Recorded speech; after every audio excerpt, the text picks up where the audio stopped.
Good morning student, welcome to fluent classes. इस video में हम लोग हैं एक्सरसाइज 8.2 के पार्ट 6 वीडियो पे। पार्ट 5 वीडियो में हम लोग ने क्वेश्चन नंबर 10 से क्वेश्चन नंबर 12 तक देखा था। इस वीडियो में हम लोग क्वेश्चन नंबर 13 से 15 तक के क्वेश्चन को देखेंगे। तो 13 का क्वेश्चन है, एक उदाहरण द्वारा दिखाएं कि cos a minus cos B not equal to cos a minus B. चलिए पहले हम a और b का कुछ मान रख लेते हैं। माना a बराबर 60 डिग्री और b बराबर 30 डिग्री, ये मान लिए। अब हमारे पास ये LHS है और ये RHS है। LHS cos a minus cos B और RHS cos a minus cos B. तो चलिए LHS बराबर हमारे पास है cos a minus cos B, तो cos a minus cos B. और हमारे पास RHS है RHS cos a minus B. चलिए अब a का मान 60 डिग्री है तो cos 60 डिग्री हो जाएगा। cos 60 डिग्री माइनस b का मान 30 डिग्री तो cos 30 डिग्री। ये नॉट इक्वल टू है तो ये भी नॉट इक्वल टू हो जाएगा, यानी कि ये बराबर नहीं है।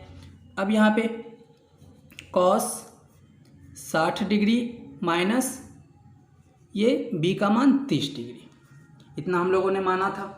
अब चलिए cos 60 डिग्री का मान होता है 1/2, तो 1/2 माइनस cos 30 डिग्री का मान √3/2, √3/2, और ये नॉट इक्वल टू cos, ये 60 में से 30 को माइनस करेंगे तो हमारे पास cos 30 डिग्री बचेगा, cos 30 डिग्री, इतना हो गया। अब चलिए इसका एलसीएम लेते हैं। इसका एलसीएम 2 आएगा और ये 2 ये 1 हो जाएगा माइनस √3, ये 1 माइनस √3/2 नॉट इक्वल टू, अब cos 30 का मान होता है √3/2। अब देखिए क्या ये दोनों बराबर है? ये दोनों बराबर नहीं है, तो हम यहाँ पे लिख सकते हैं cos a minus cos b not equal to cos a minus b। तो ये हम लोग प्रूव कर दिए, एक एग्जांपल दे दिए कि ये इस दोनों के बराबर नहीं है। अब कोई दूसरा एग्जांपल देखते हैं। जैसे दूसरा मान लिए कि cos c और cos d, हम एक जगह कुछ भी मान सकते हैं, cos c भी मान सकते हैं, x भी मान सकते हैं, z भी मान सकते हैं।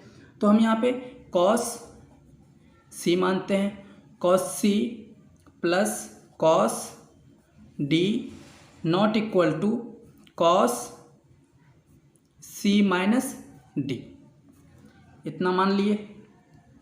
अब चलिए c का मान हम लोग 60 मानेंगे, तो cos 60 degree plus cos 30 degree not equal to cos 60 degree minus 30 degree, इतना हो गया।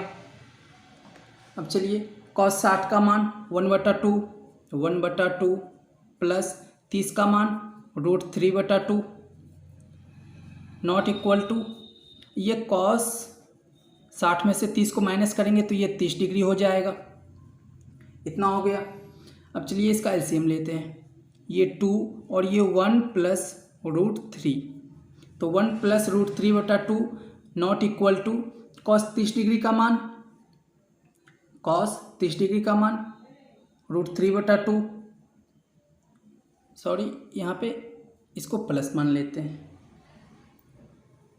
यहाँ जब प्लस लिए हैं तो यहाँ भी प्लस आएगा, तो ये भी प्लस हो जाएगा, और ये 60 प्लस 30 ये 90 डिग्री हो जाएगा, ये 90 डिग्री। अब cos 90 डिग्री का मान 0 होता है, तो ये हमारा 0 आ गया, तो हम लोग इसको भी देख लिए। अब साइन के साथ देख लेते हैं एक एग्जांपल। जैसे तीसरा, sine a plus sine b sine B not equal to sine A plus B. चलिए ए का मान 60 डिग्री, तो sine 60 degree plus sine 30 degree, B का मान sine 30 degree not equal to sine A का मान 60 डिग्री प्लस बी का मान 30 डिग्री। तो साइन 60 डिग्री प्लस 30 डिग्री। अब साइन 60 डिग्री का मान √3/2 प्लस साइन 30 डिग्री का मान 1/2 नॉट इक्वल टू ये 60 प्लस 30 ये 90 हो जाएगा, तो साइन 90 डिग्री। अब इसका एलसीएम लेते हैं, 2 आएगा और ये √3 + 1 हो जाएगा, not equal to sine 90 degree का मान 1 होता है। अब ये दोनों भी बराबर नहीं है, तो हम यहाँ लिख सकते हैं sine A plus sine B not equal to sine A plus B. ऐसे करके हम बहुत सारा एग्जाम्पल सॉल्व कर सकते हैं। अब चलिए अगला क्वेश्चन नंबर 14। एक समकोण त्रिभुज ABC में कर्ण AC बराबर 10 सेंटीमीटर और कोण A बराबर 60 डिग्री, तब भुजाओं को ज्ञात करें। एक समकोण त्रिभुज दिया हुआ है, तो पहले हम एक समकोण त्रिभुज बनाते हैं।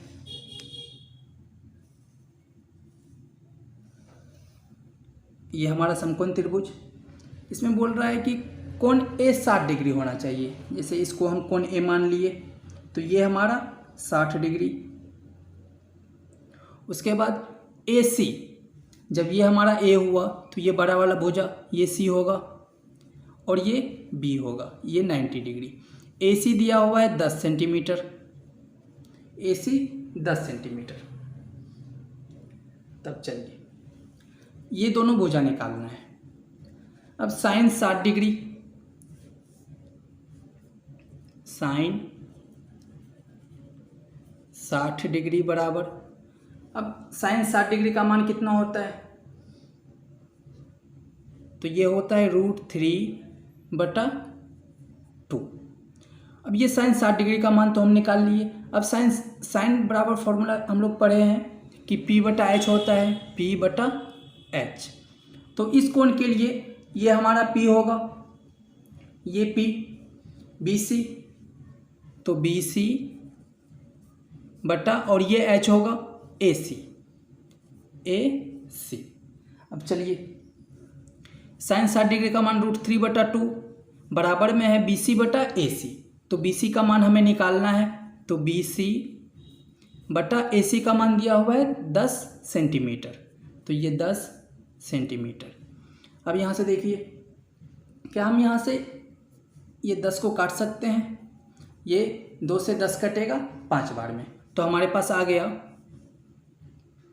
ये,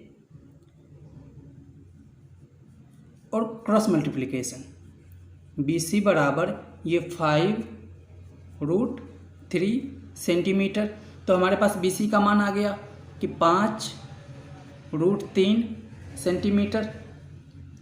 अब हमें AB का मान निकालना है, तो कॉस 60 डिग्री बराबर फॉर्मूला होता है B/H, तो B/H, तो इस कोण के लिए ये हमारा B होगा, AB/H हमारा ये होगा 10 सेंटीमीटर। तो हम कॉस 60 डिग्री का मान होता है 1/2 बराबर AB बटा ये 10 सेंटीमीटर। अब यहाँ से भी हम 10 को काट सकते हैं 5 बार में, तो हमारे पास AB का भी मान आ गया, AB बराबर ये हमारा 5 सेंटीमीटर, ये 5 सेंटीमीटर, तो ये हमारा आंसर हो गया। अगला क्वेश्चन नंबर 15। एक आयत ABCD में BD/BC बराबर 2/√3 दिया हुआ है, तब कोण BDC का मान डिग्री में ज्ञात करना है। चलिए एक आयत बनाते हैं पहले।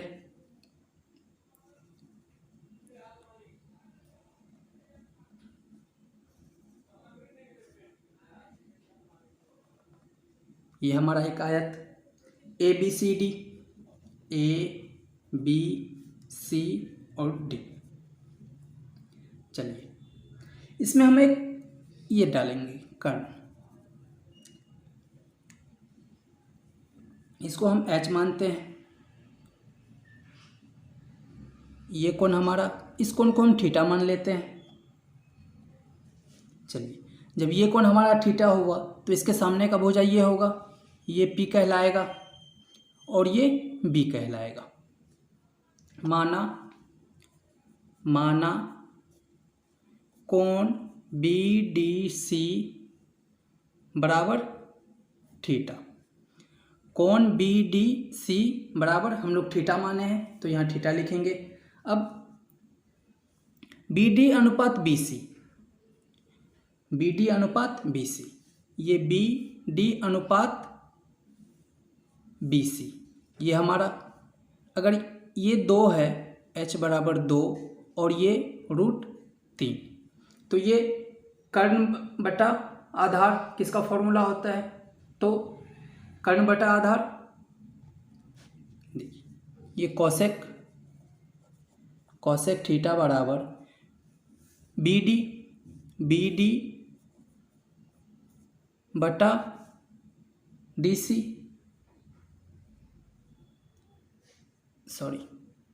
कर्ण बटा लंब होगा, ये हमारा √3 होगा, ये नहीं होगा। तो ये कॉसेक BC आ जाएगा, तो ये BC आ गया। तो कॉसेक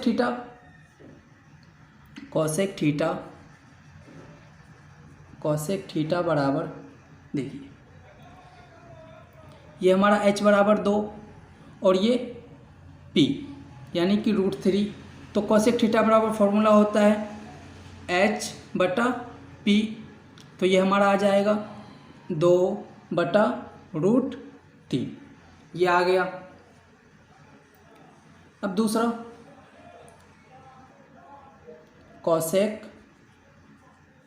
थीटा बराबर कॉसेक 60 डिग्री, ये हमारा कॉसेक थीटा बराबर कॉसेक 60 डिग्री।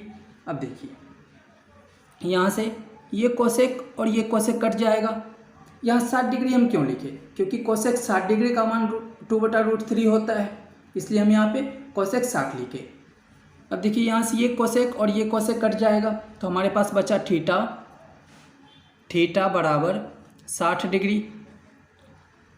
इसीलिए कोण BDC बराबर 60 डिग्री, ये हमारा आंसर हो गया। तो हमें कोण BDC का मान डिग्री में पूछ रहा था, तो हम लोगों ने डिग्री में कोण BDC का मान निकाल दिया। तो ये इस वीडियो में ये चैप्टर हमारा ख़त्म हो गया। अब आगे का चैप्टर हम लोग अगले वीडियो में देखेंगे।